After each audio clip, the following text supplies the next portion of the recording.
قال شيخ الإسلام أحمد ابن عبد الحليم ابن عبد السلام ابن تيمية رحمه الله قال مما يعين العبد على هذا الصبر, katika yale ambayo yenye kumsaidia mja juu ya subra, an yashhada dhunubahu, mja ashuhudilie yale madhambi yake. An yashhada al-abd, ashuhudilie mja dhunubahu, yale madhambi yake ambayo alokuwa ameyafanya. Bahati iliyokuwa mbaya, jamii huwa wanaangalia matendo ya watu, yeye anasahau yale yanayomhusu yeye baina yake na Mola wake.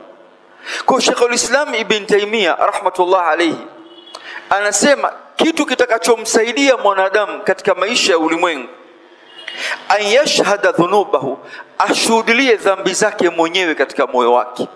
Bahati mbaya sana kuna watu ambao wanasahau dhambi zao wenyewe. Kwa ili uwe mwenye kufaulu, kumbuka dhambi zako kila wakati ili upate nafasi ya kurejea kwa Mola wako. Waja wema ambao walikuwa wametangulia walikuwa mara nyingi anaangalia hivi, leo jambo gani ilitokea mimi nikamwasi Mola wangu, anapata muda wa kukumbuka na kurejea kwa Mola wake. Lakini bahati mbaya mtu mara nyingi anaangalia yale ambayo ya waja wengine, anasahau yale yanayomhusu yeye mwenyewe. Ibn Taymiyyah anatupa dawa ya kuishi katika maisha ya ulimwengu, kuepukana na udhia wa watu.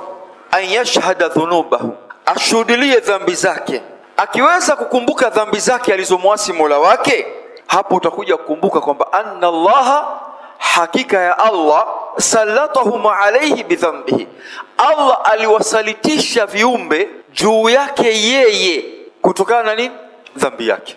Kwa hiyo ukiona kwamba kuna watu ambao wamekuweza, jua kwamba kuna dhambi ambao wewe umeifanya, Allah amewapa nguvu, amewapa uwezo wa kushinda wewe, ima kutokana na dhambi zako mwenyewe. Kwa hiyo jambo la mwanzo, ndugu zangu, na hii tumeghafilika sana, ukipata challenge yote katika maisha yako, kwanza kaa chini, jiangalie, labda mimi nimemwasi Allah. Kuna kipengele gani ambacho mimi nilichokuwa nimemwasi Allah? Nimesengenya, nimedhulumu, nimetukana, nimeiba. Kuna kitu kitafute katika maisha yako, bal insanu ala nafsihi. Wewe utakaa utajua tu. Kuna mmoja katika waja wema waliotangulia anasema, nilimwasi Allah miaka 40 iliyopita, leo ndo nimeona hii ni adhabu kwa ile dhambi nilofanya miaka 40.